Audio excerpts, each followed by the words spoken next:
ভাই, এটা আমার অনেক কষ্টের একটা যে আমার বাবা যে মারা গেল, বাবার যে কবরটা যে এত কষ্ট করে দুনিয়াতে সব সম্পদ করছে, টাকা পয়সা করছে, জমি কিনছে, এখন তার কবরটা যে হইছে তার নিজের জায়গায় হয় নাই।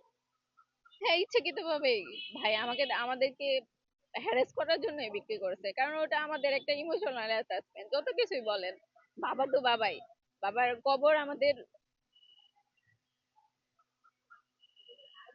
ইমোশনাল একটা জায়গা। অনেক ভালো মানুষ ছিল ভাই, অনেক ভালো মানুষ ছিল। বাবা থাকলে হয়তো বা এমন কিছু আমাদের সাথে হইতোই না, আমাদের সাথে করতেই পারতো না। বাবা অনেক ভালোবাসতো। আমি বড় মেয়ে ছিলাম, সে আমাকে কোনো কিছু বলা ছাড়া করতো না, সবকিছুই বলতো।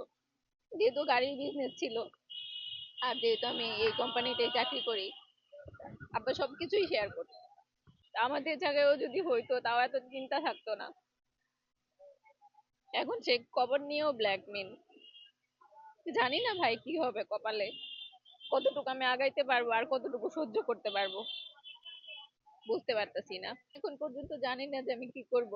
আমি চেষ্টা করব আমার বাবার কবরটা যেভাবেই হোক রেখে দেওয়ার জন্য। আর যদি মানে সবাই যেহেতু আগে আসতেছে, আর যে আপনারা অনেকে আগে আসছেন, এরকম আগে এসে যদি আমি কোনো কর্মে আমার বাবার কবরটা সেভ করতে পারি তাহলে শুকুর আলহামদুলিল্লাহ। আল্লাহর কাছে আর কিছু চাওয়ার নাই আমার। ভাই, বাবার কবর ছাড়া সে তো আমাদের আমাদের বাবা থাকাকালীনই আমাদেরকে জুয়েলারি করে দিয়ে গেছিল। আমাদের তিন ভাই বোনের প্রায় 35 ভরি গোল্ড সব সে নিয়ে গেছে, কিছু আমাদেরকে দিয়ে যায়নি। তাও আমরা, সমাজের মানুষ বসেও চেষ্টা করছে যে ওটা যেন অ্যাটলিস্ট ডিস্ট্রিবিউট হয়। জমি তো লিখেই দিয়ে গেছে, সে আমাদেরকে দিবে না, ওটা নাকি তার জন্যই করা হয়েছে। ওটা নিয়েও আফসোস নাই। আমার যে বাড়িটা আগে, তো হ্যাঁ, জমির উপর দিয়ে আমরা যাতায়াত করতাম বাবা থাকাকালীন। আমার বাড়িটার যে রাস্তা, সেই রাস্তাটা ওনার জায়গার উপর দিয়ে। এখন হচ্ছে গিয়ে রীতিমতো উনি প্রায় সময় ওই রাস্তাটা বন্ধ করে দেওয়ার চেষ্টা করে। এখন ওই রাস্তাটা বন্ধ করে দিলে আমি আসলে বাসায়, আমার বাড়িতে যাওয়ার কোনো ঢোকার রাস্তা নাই।